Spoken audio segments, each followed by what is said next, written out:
1000 BC میں یہ تعمیر ہوا ہے ہیکل جس کو کہتے تھے وہ، اور وہ آج کل جیسے ٹیمپل کہتے ہیں، ٹیمپل آف سولومن، یعنی ہیکل سلیمانی یا معبد سلیمانی، ہم اسے مسجد اقصی کہیں گے، دور کی مسجد۔ اس کے بعد وہ یہ ہے کہ تقریباً 600 قبل مسیح میں 587 ایگزیکٹلی اس میں اس کو گرا دیا گیا نیبوکڈنیزر نے۔ پھر یہ تقریباً 200 برس کے بعد دوبارہ بنائی گئی اسی جگہ پر، پھر اسے 70 عیسوی میں پھر گرا دیا گیا، وہ آج تک گری پڑی ہے۔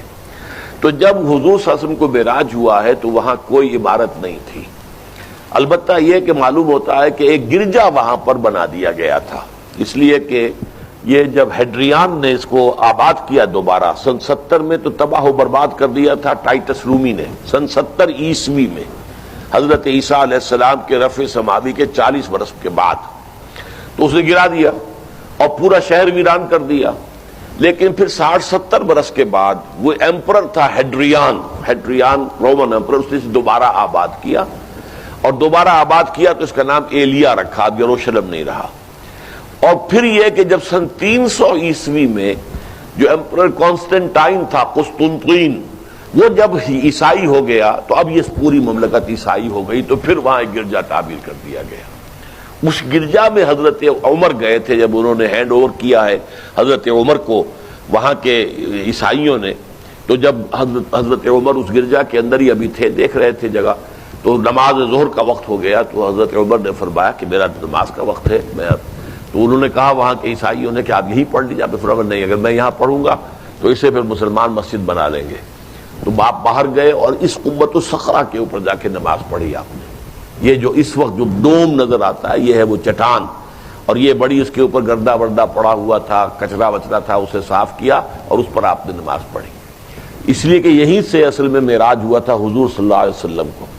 تو اب اس کے بعد جو ہے عبد الملک ابن مروان نے وہاں پر وہ قبہ بنا دیا ہے جو قبۃ الصخرہ کہلاتا ہے۔ البتہ اسی احاطے کے جنوب کی طرف ایک مسجد بھی ہے، بڑی مسجد ہے، وہ مسجد اقصی کہلاتی ہے، وہ اب مسجد ہے۔ یہ قبہ جو ہے بنیادی طور پر مسجد نہیں ہے، یہ تو یوں سمجھیے کہ جیسے کوئی ہمارے ہاں مقبرہ ہوتا ہے، درمیان میں قبر ہے، اس کے اوپر بڑا سا گنبد بنا دیا ہے، چاروں طرف جو ہے زائرین کے لیے جگہ ہے، ایسے ہی یہ وہ چٹان ہے۔ کہتے ہیں یہ چٹان جنت سے آئی تھی، جیسے کہ حجر اسود جو ہے جس کے بارے میں روایت ہے کہ جنت سے آیا ہوا ہے پتھر، اس طرح یہ چٹان بھی جنت کی ہے۔ بہرحال یہ بہت بڑی ایک چٹان تھی، بڑا پہاڑ کی مانند تھا یہ، جس کے اوپر کے پھر ہیکل بنایا تھا حضرت سلیمان نے۔ اب ہوتے ہوتے وہ چھوٹا رہ گیا ہے، جیسے کہ اب کوہ صفا کوہ مروہ کیا رہ گئے، کچھ بھی نہیں ہے، ان کا نشان ہے صرف کہ ہاں یہاں کبھی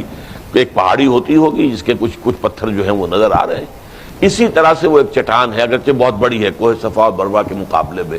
تو اس کے گرد ایک پلیٹ فارم سا بنا دیا گیا ہے اور اس کے اوپر یہ قبہ ہے۔ تو یہ ہے اصل میں جو کہ حرم الشریف کہلاتا ہے اس وقت، اور سارا جھگڑا جو ہے یہود کا اور مسلمانوں کا وہ اس پر ہے۔ ورنہ یہودی ایہود بیراق جو ہے،